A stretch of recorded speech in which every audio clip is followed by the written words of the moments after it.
Huge news broke on Thursday as there was basically it looked like a date.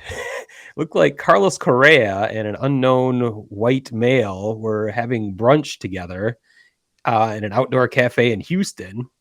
And quickly people figured out that was none other than AJ Hinch, manager of the Detroit Tigers, former manager of the Houston Astros, and Carlos Correa.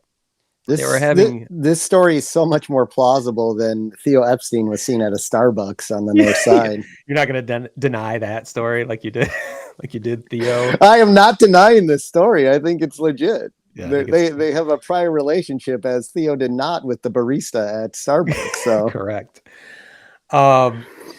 So yeah, the photographs emerged. They apparently had a breakfast date that moved into brunch that eventually became lunch, as it was an hour upon hour meeting.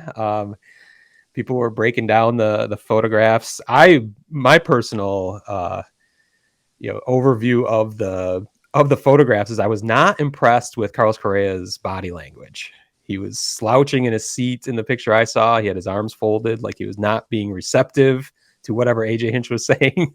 That is my over analysis of one snapshot. Whoa, that's not happening. Color, I'm declaring it now. Korea will not be on the Tigers. Yeah, no, it was just a funny moment. I thought I would have liked to seen him like leaning up in his chair, smiling, shaking hands, laughing. Yeah. I can't wait to take your money and come back under your tutelage.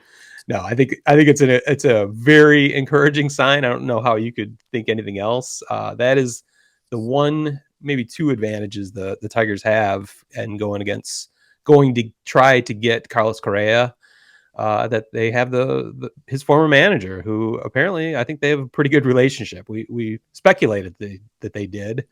I think having a breakfast meeting this week, it means I think that's another really good sign that Carlos is certainly interested. The other advantage that I think the Tigers might have is this market uncertainty that I already mentioned. The Tigers are kind of uniquely positioned in that they don't have a big payroll. They're not bumping up towards that luxury tax threshold at all. So even if there's some crazy change in the CBA, they kind of don't have to worry about that. There's no way the luxury tax is going to start kicking in at $100 million. That's where they're at now, or even 150. It's over 200 million right now, and that's not going to go down. Although the owners are trying to make it go down, but that's just not going to happen. The other suitors are the other big names in baseball. It's the Yankees and Dodgers. Those are the two biggest names going after Correa potentially. They might need to be a little more careful about the crazy deals they do, and they might need to wait until they know what the new CBA is and what the financial ramifications of signing such a player would be, as it's going to be a large sum. So it doesn't make sense to me for the Dodgers and Yankees to make an aggressive move right now. They can wait. There's also other shortstops they can go after too. I mean, this is the historic shortstop class. So I feel like that's an advantage for the Tigers, because they can be aggressive and be like literally jump the market. They can try to do this before December 1st, before anything, if Carlos is receptive to it. That's of course the most important factor. I don't think it makes sense necessarily for Carlos Correa to take the first deal, unless he and his agent know that the Dodgers or Yankees are never going to pony up the same kind of money the Tigers may or may not. It just seems to make sense that those two things, the prior relationship with Hinch and the financial flexibility of the Tigers do they just have it? Those are huge advantages. The issue comes to how much Correa wants and how many years he wants, and probably 10. That is the rule of thumb right now about Correa, is that he wants 10 years, over $300 million. I have heard $320 million. I've heard 350. I've heard Bruce Levine last week thought it'd be $400 million. He's the only one I've heard say that. Well, he's old. Yeah. I think he was just acting crazy. He could get 400 million. Here's my theory. Go ahead. And it's an educated guess, but we saw Fernando Tatis signed for 340 million, and then subsequently Francisco Lindor signed for 341 million. As it was Correa's obvious, going 342. I think it's going to be 342 if Correa is in a using contracts as a dick measuring contest as other shortstops have. He wants one more million than those guys just so he can shove it in their face. And 341.25. Yeah. Carlos Correa. I think when you get to those numbers and you're talking about 10 years, we're talking about, are you going to pay the guy 32 million a year or 34 million a year? You know, what is that really a big difference? I don't. And the thing is, I looked up some of those contracts, right? The Tatis one's interesting because he's not getting very much money right now. Is it backloaded? It's all backloaded. Yeah. And then a lot of these contracts end up, is the Tatis one, right? Isn't he make money? He makes money for like 10 years after the contract's over. Yeah. I didn't look into it, but I wouldn't be surprised. Yeah. So. Tatis is getting paid from them 10 years after the contract is over. That would explain how a smaller market team like San Diego could do such a massive deal. They can spread it out over more years. So, and San Diego worked it in, which I think all these deals probably have this. Your no trade clause kicks in after 7 years.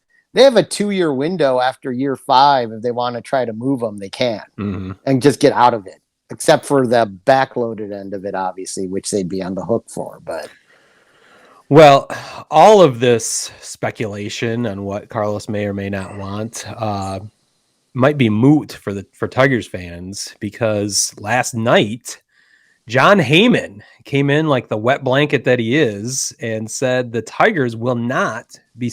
They love Carlos Correa is how they put it, but they will not be spending $300 million on him to get him. Which that would go back to the drunken sailor comment by Al Avila. They're not going to be spending crazy money. It also may be a negotiating tactic through the media. The timing of Heyman's tweet was interesting last night. After it came one day after all of Michigan was rejoicing that this breakfast meeting was happening. I think that maybe the Tigers wanted to put it out there that hey, let's slow this down. We're not paying anything just to get this guy. We do have other options. And it was interesting that Heyman pointed out that they could be very interested in shorter term deals and cheaper deals for shortstops such as Javi Baez or Marcus Semien. And you think about those, and it certainly makes a lot of sense from the Tigers' perspective. They just need to upgrade their shortstop. Nico Goodrum was basically their shortstop, and they just let him go. I think it was yesterday. He's actually released from the organization. Good guy, but he just couldn't hit. He had a couple years of hitting. In the last 2 years, I think he was barely over 200. And that's not what you need out of your shortstop.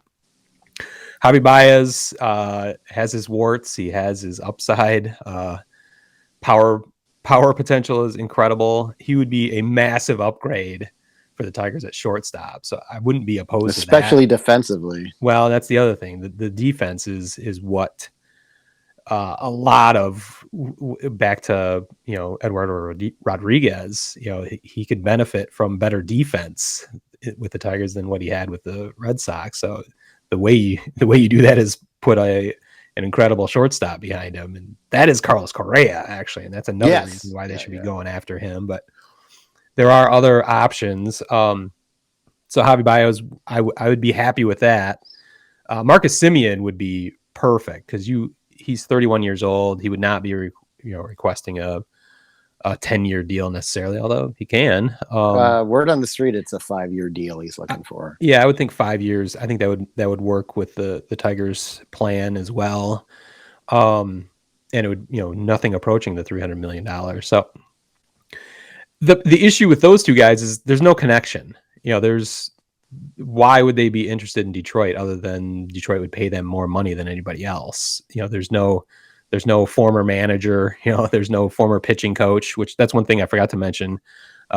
Rodriguez, former pitching coach, has some connection with the Tigers, like assistant pitching coach somewhere. I forgot his name, but there was a connection there for sure. So while Baez and Simeon might make a ton of sense for the Tigers, I'm not sure it makes sense for either of those individuals. So it's fun speculation by John Heyman, but that might be all it is. So I don't want to get too carried away in that the Tigers will be signing Carlos Correa. I think there's a high potential that it will happen, but I think the biggest potential is if it's going to happen, it's going to happen before December 1st.